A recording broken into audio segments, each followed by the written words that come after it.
Now, the Cabinet of Ministers had decided to amend the penal code to criminalize the publication of false news that affects coexistence among communities and endanger national security.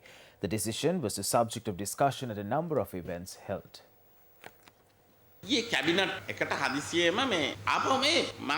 All of a sudden, a cabinet paper on controlling the freedom of press was submitted to the cabinet yesterday.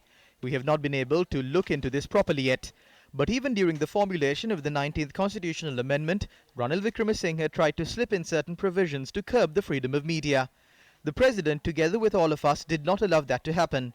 After that, they attempted to bring in the Counter-Terrorism Act, which includes many provisions that will restrict the entry of media personnel to certain places, prevent the media of even taking photographs at certain locations, and restrict the ability of journalists to obtain certain information and publish them.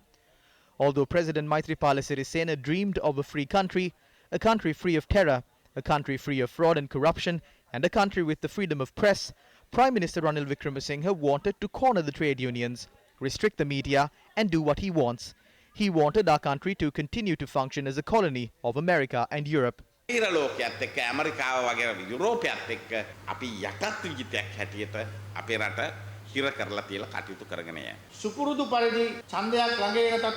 As usual, since an election is coming up, now they are going after the media.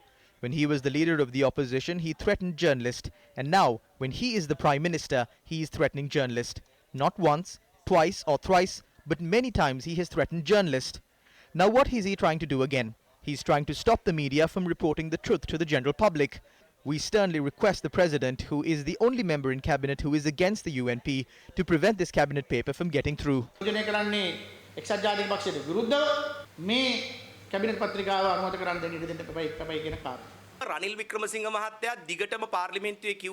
Ranil Wickremesinghe named certain journalists from newspapers and openly threatened them in Parliament.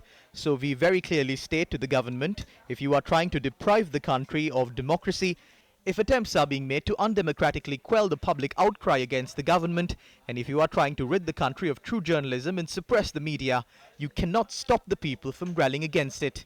So I would like to inform the government that the national forces of this country are closely watching all the steps that you take.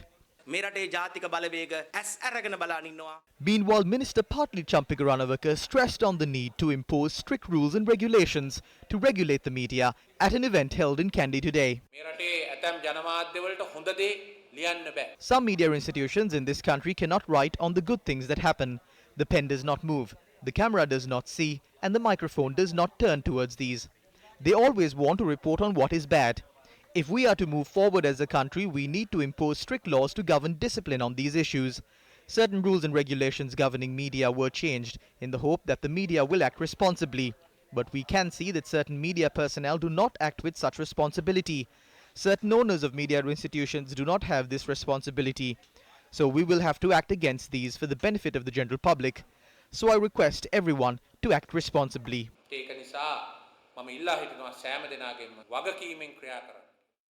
Is it the people or the politicians who decide on the truthfulness of a news report?